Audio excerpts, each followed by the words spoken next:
Today on Unload It, we're going to explore the self-sabotaging habits that have held us back in our fitness journeys over the years. I'm Crystal. This is Megan. Thanks for being here. If you have any questions, we're going to pop our contact information into the video description. You can reach out to us there. We would love to hear from you. So yeah, this is a really good one, Megan. Certainly, like we've been in this fitness and nutrition game a long time. And yeah, I've done some stupid shit over the years. That's for sure. Absolutely. Probably. And I mean, it's nice that we're kind of at our training age or our training experience where we can look back and see those self-damaging habits Yeah. that didn't get us further, even though like for me, it was just prioritizing weight loss. And it was even having a decided number on the scale that I was like, as long as I'm under 127 pounds, I will look good, feel good, be happy with myself. Yeah. And I mean, over the years, that number has went up a lot, but so has my muscle mass. Yeah. And like those results I was chasing, which I wanted to be stronger, Yeah. I was never able to reach them. And I was Mm. constantly just sitting at this plateau because I was chasing weight loss far Weight too loss. much. Yeah. So, This is and so, cardio, yeah. cardio. This is really common with women. I find like what I notice, and I see this a lot, and I think you perfectly described it there, is that we get really attached to a number. And in Yeah. that, with that number, within that number, we have a certain look. We think like this number will look like this. And I think often what women discover is that that's not true. To look the way they want to look, they actually have to weigh more. And I say this a Yeah. lot where that look has muscle. Like, unless you're literally wanting to be like skin on top of bones with no fat on your body, which no one really has that desire. Like, obviously, that we're going into some disordered territory there. So, if we're talking about that like aesthetic that people want to Yeah. achieve, it usually has muscle and it almost always weighs more than we Yeah. think it will. Yeah. I know it's an unhealthy way of doing it. And I mean, has a lot to do with society and the look that we're told looks good.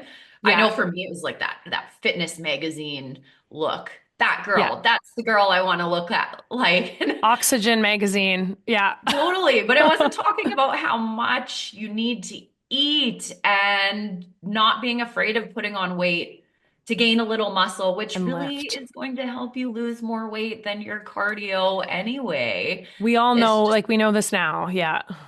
yeah. I mean, I would go as far as if I had a beach day coming up for the 3 days leading up to it, I would just like cut back on food altogether. Right. I mean, mostly carbs, but I would eat far less just so Yeah. that I could make sure I don't look bloated or whatever, right? For those single Yeah. days.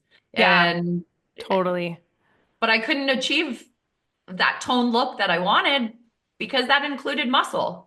Yeah. And also my performance goals. Like I care about getting better. I don't want to go to the gym and feel like I'm never, or just in life, I don't want to feel like walking is constantly a struggle or, Yeah. you know, Low I mean, energy. keeping up Yeah. with my mom who walks really fast. I want to be able to walk as fast as her without being a little out of breath.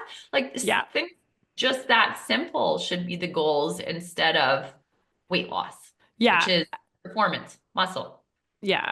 It's like it's so prevalent. It continues to be an issue. I think like we still get really like I still work with clients that very much struggle with like that number on the scale. And that's always a Yeah. conversation too, is like, is that a metric that we really need to be looking at? Like even if you have those goals of like wanting to get a little bit leaner, I always ask clients like, are we doing weigh-ins? Like are they good for you? Like and if we do Yeah. them, I also suggest that we stay away from the weekly weigh-ins. Like if you really want to use that data, you want to use a scale, we should do it every day and we should just grab that number and then take weekly averages. And before I had an InBody machine, I use an InBody 270 to look at body composition only sporadically for myself at this point. Just that's how it works with the goals that I have right now. I don't really like need that metric. But if I do, like if when I was weighing myself, I did the daily weigh-in, grab the number. I could input it into my tracker. So I use a food tracking app called My Macros. And so it has a spot where you can log your daily weight. And I would just look at the weekly averages. Am I trending in the right direction? So, and it's actually sort of funny to me how the resistance that people will throw up if they really want to weigh themselves, but they don't want to do it in a way that will actually help them. So these like once a week weigh-ins or these, every 2 weeks, I really try to explain like, hey, listen, there's so many things that can impact that day-to-day number. Big, heavy, like workout the day before, you're retaining water. Eat a little bit extra carbs or maybe something with salt, you're retaining water. Somewhere in your psych, you're retaining water. So like there's all these things that can impact that like number. So randomly standing on it is just death. So I say if you're going to use the metric, like just make sure you're doing it properly in a way that is giving you data that will like actually like be meaningful and like show you some progress and maybe don't use it at all. Yeah. Well, Yeah. exactly, because you don't need to use it. Like it's not necessary, but it is a super helpful tool. And I go through stages where if it feels healthy, I might weigh myself a little bit more. And Yeah. if I just feel like I'm in a good place and I'm already, or I'm already kind of on my way there and Yeah. I'm curious to see, I feel like I'm doing something and I'm Yeah. curious to see how it's reflecting in different ways outside of my performance and how my clothes fit and how it feels to go for a run, Yeah. then maybe I'll use the scale as a tool. But if it feels Yeah. unhealthy, it's out. There's certainly like external influences, yeah, and where you are, like if you're in a place to sort of do it, and it doesn't negatively impact your self-image and your self-esteem, then yeah, it can be a valuable metric and it can work. Yeah, it's really that conversation with yourself and with your coach, like is this something that we need to be doing?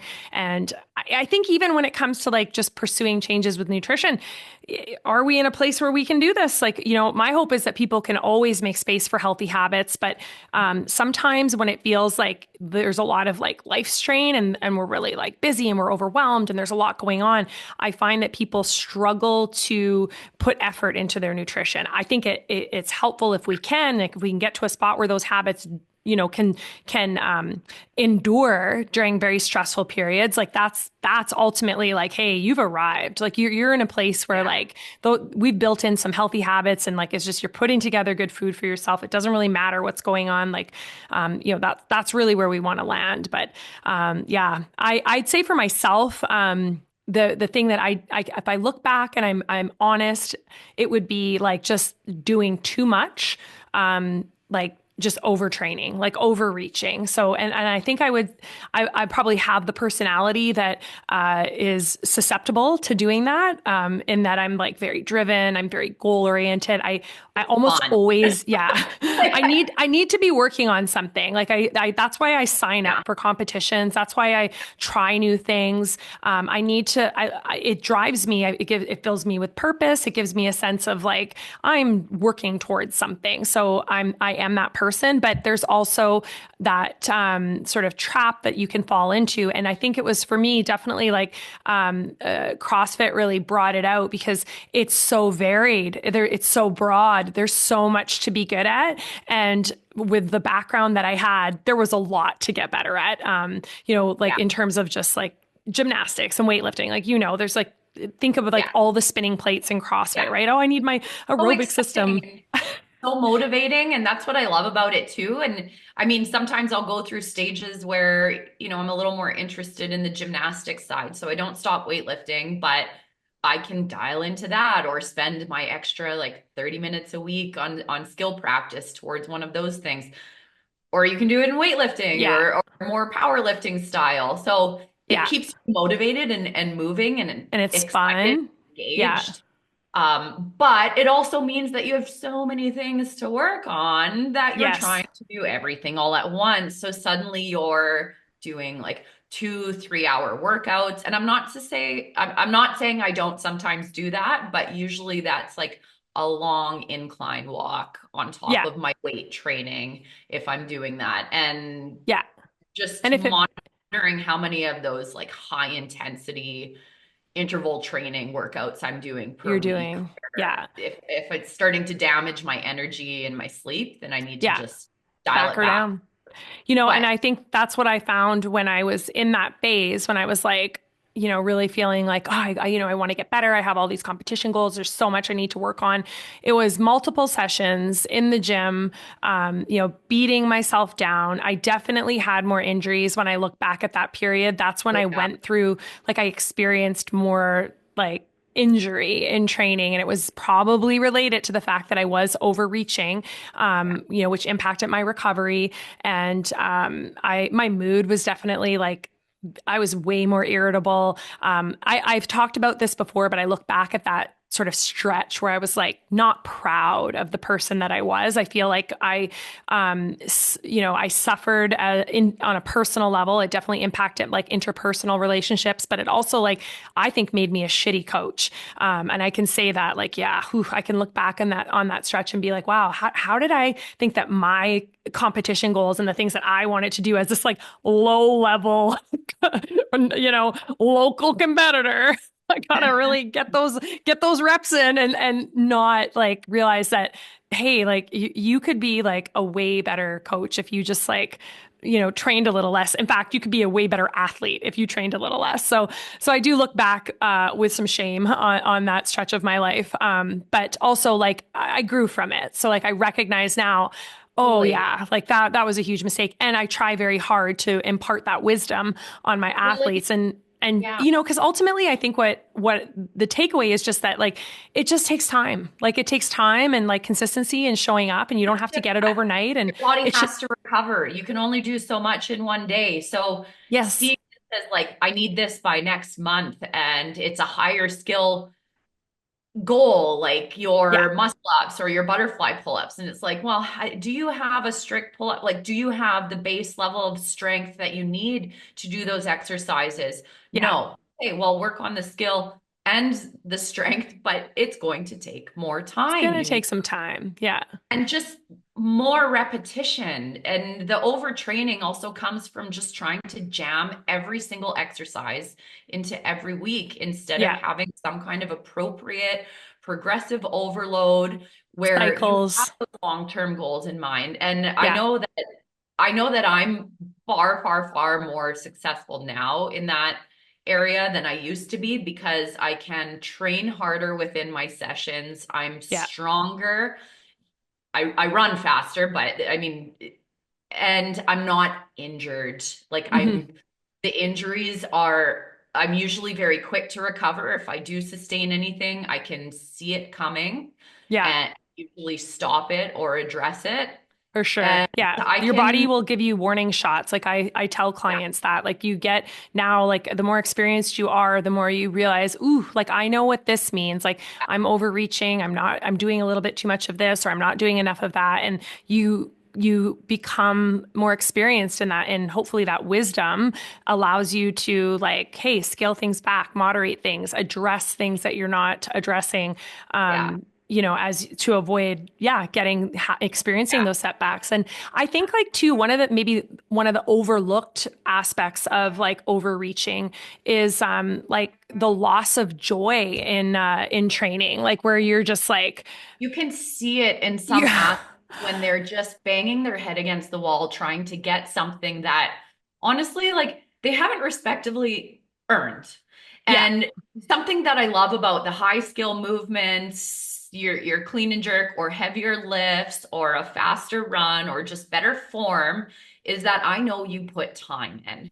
So when hmm, you see like newer athletes or just someone who's even someone who's been doing it for doing whatever they're doing for 5 or 6 years, but they've never put in that kind of perfect practice. They've never tried to actually get better at the movement. They just expect that they should have it because time in the gym equals me getting better. yeah, But or desire, like I want it, so I should have it. Like there's a little bit of exactly. entitlement sometimes.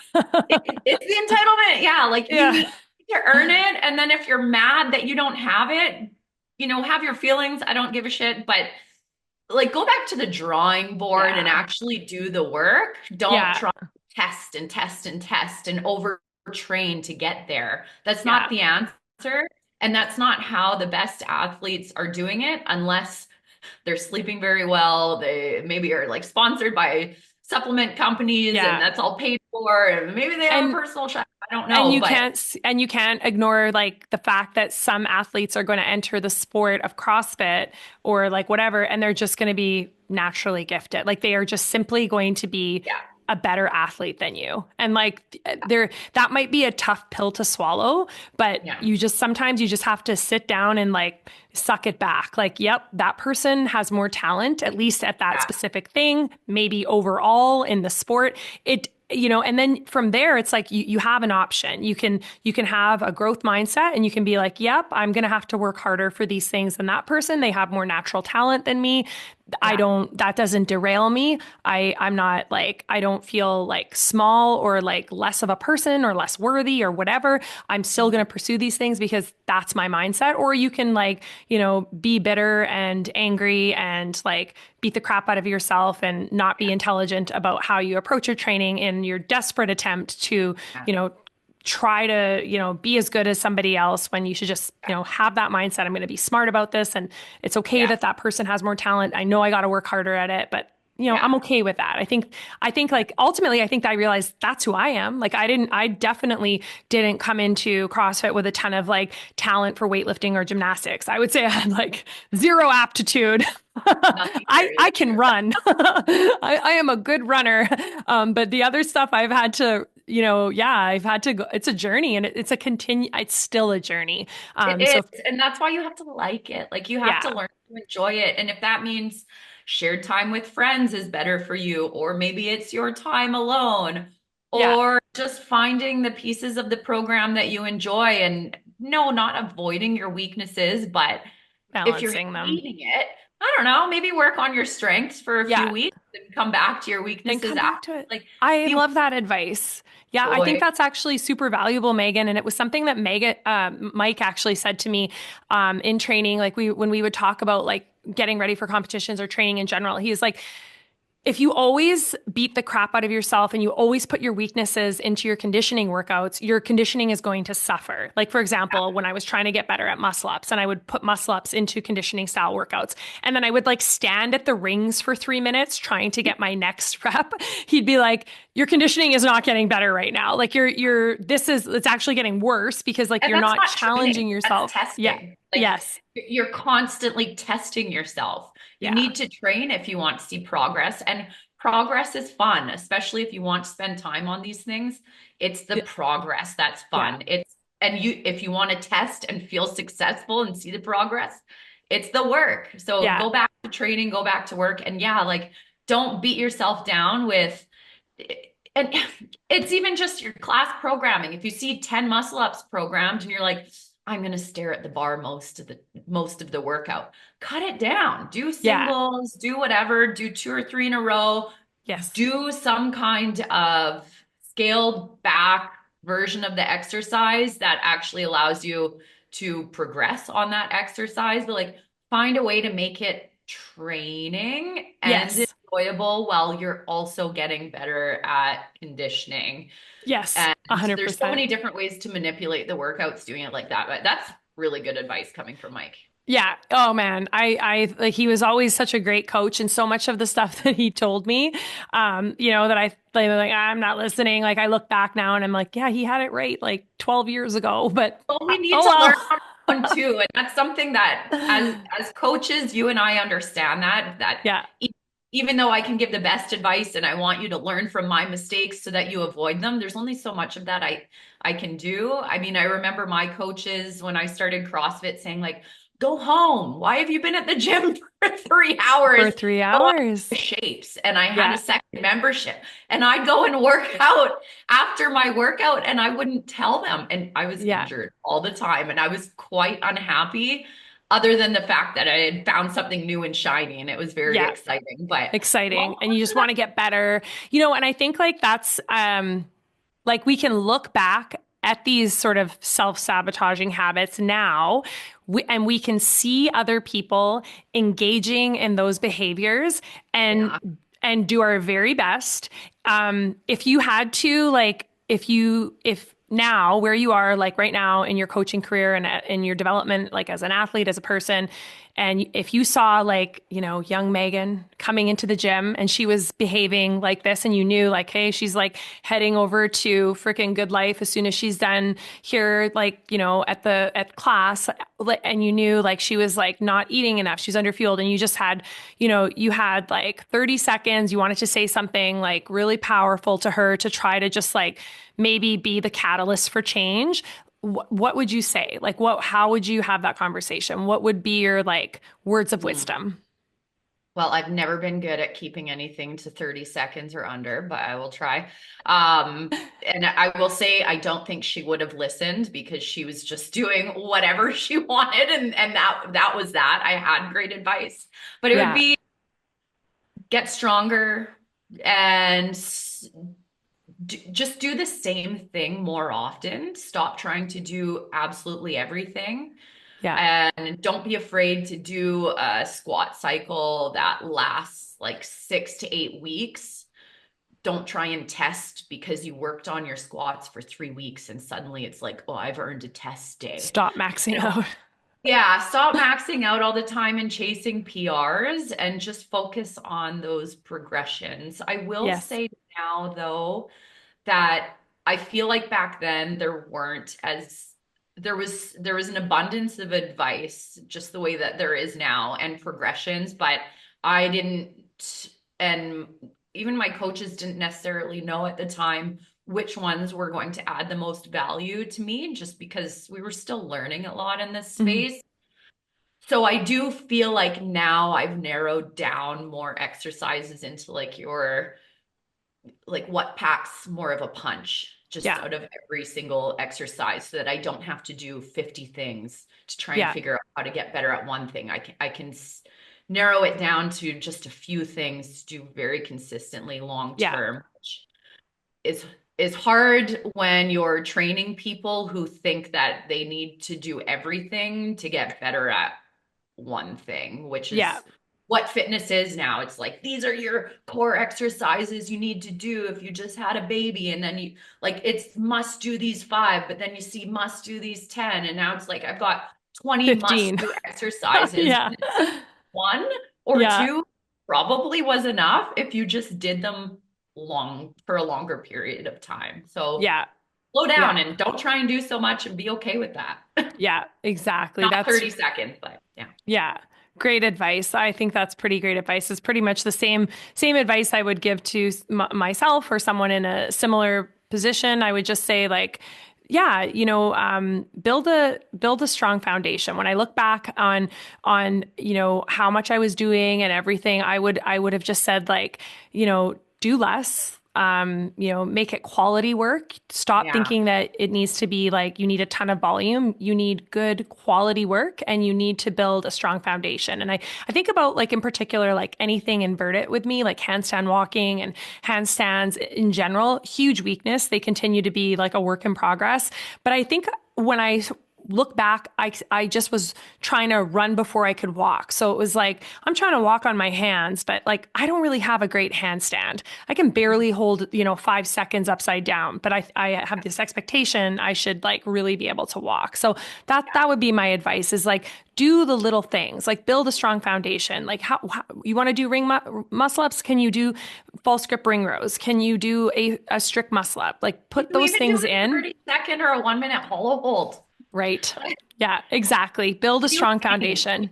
hang for 1 minute or more. Like even the most simple stuff. Yeah. Yeah, that would be my words of wisdom. Well, I think yeah, I think hopefully people like take something from this and hopefully we've imparted some of our hard-earned wisdom upon you in this session. Again, if you have any questions, you can reach out to us. We've popped our contact information there into the video description, and we would love to hear from you and certainly hear about any of your self-sabotaging habits that you've been able to overcome. Tell us. Yeah. All right. Thanks, Megan.